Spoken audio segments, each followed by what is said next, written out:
name is Maya Mom. I work in information technology by day, and I'm also a mermaid. Yes, I'm a mermaid, both underwater and on dry land. I practice being a mermaid whenever I can. This is not just an alter ego for me. This is a life calling, and it's a way of life. Last summer, I had the chance to attend the Weeki-Wachi Sirens of the Deep Mermaid Camp, but I'll talk a little bit about that later. First, here's some info on Weeki-Wachi. It's one of Florida's oldest roadside attractions. It's a naturally formed spring on the west coast side of Florida. It's often referred to as the City of Mermaids. I've been to Weeki-Wachi before. This was my first trip back in the 1980s. Growing up in Florida, I was surrounded by the oceans and the springs, so naturally I was interested in mermaids.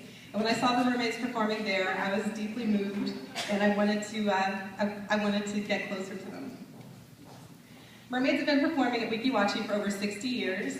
It was founded by Newt Perry in 1946. He was a Navy frogman diver. He wanted to practice his free diving and found that Weeki-Wachi was the perfect spot. He installed air trap containment structures to practice his free diving, as you can see there. The unique funnel shape of Weeki-Wachi and the crystal clear water was perfect for the underwater theater. This would become the spot for his mermaids to perform. As you can see, this is sometimes called Florida's underwater Grand Canyon. The spring looks like a globe from above, but it looks even more magical under the water. The Weeki-Wachi Springs Theater was state-of-the-art when it was built back in 1947. The performers breathe from oxygenated air hoses so they can stay submerged while they perform. This picture is from a vintage postcard, but the theater remains mostly unchanged today. Mermaiding, as it's called, and merfolk communities on the internet are growing in popularity. The internet brings aquatic-minded people together so they can talk about their unique interests, like should I make or buy a tail? How do I swim in a tail? Really important things like that. There are probably more mermaids than you know. For the last 30 years, Coney Island has been home to the Mermaid Parade on its boardwalk. Here's an image of my land-based mermaid ensemble from the 25th annual Coney Island Mermaid Parade.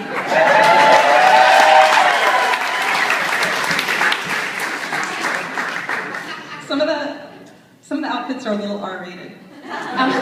This is the 2012 Merpalooza International Mermaid Festival held here in Orlando. You do not need a gown to compete, just a tail is fine. And the convention is returning to Florida this August. So I had the pleasure of attending the Sirens of the Deep Mermaid Camp at Weeki-Wachi for the second time again this past summer. And just imagine you're an actor, and you don't just want to see Broadway, but that you want to star on Broadway. That's what it's like to go to Weeki-Wachi and be a mermaid and swim there. To prepare for camp, I used a monofin. This is a conjoined fin that helps swimmers move faster in the water. It makes you look more graceful, but it also gives a feeling similar to wearing a mermaid tail. It also helps if you practice with your breath control and some diving as well.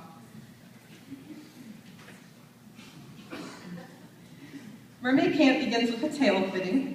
This is a dry photo shoot to showcase your most authentic mermaid self. Mermaids are encouraged to free their hidden landlocked mermaid and to express that with their appearance. Getting into a tail and taking a photo takes a lot of work. You have to roll and hop into position to make that happen. In the back row are the mermaid camp teachers. These are all athletes and divers. They're all highly skilled with special training in underwater performance art and water ballet. They volunteer each summer, and they serve as organizers and mentors for the camp's attendees. Here's one of the popular underwater ballet moves. This is called the dolphin. This is, oops, wrong slide. The dolphin formation is one of the popular swimming moves there, as well as the adagio and the mermaid crawl. On the first day, we get a chance to swim and just explore the underwater. Here's the dolphin formation, where the arms are pulled up overhead to push your body down underwater. You flip into a back fold, and then come around to face the theater. I could have used a little bit more practice with this.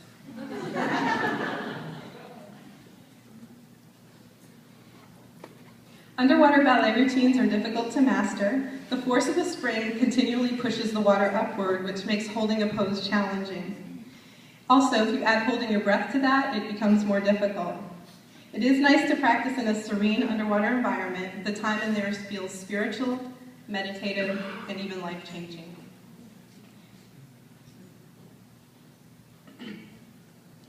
On day 2, we have a chance to swim in a tail, take pictures underwater, and just enjoy the clarity of the water. It is nice, as you can see, this is just a simple underwater camera image, no filters added, and you can just spend time down there and feel like a fish. It is hard for the spectators can see the mermaids very well, but it's hard for mermaids to see the audience.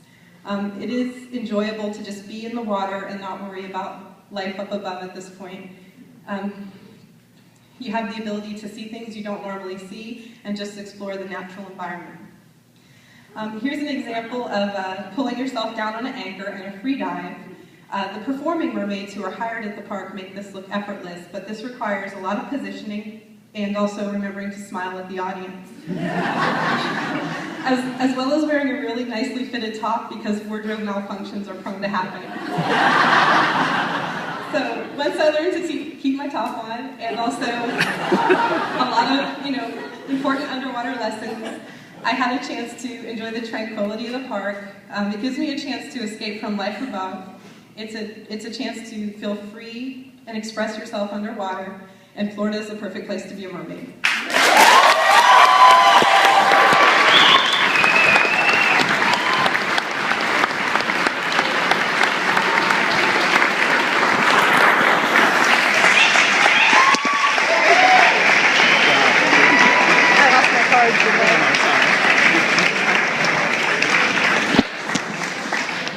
What do you say we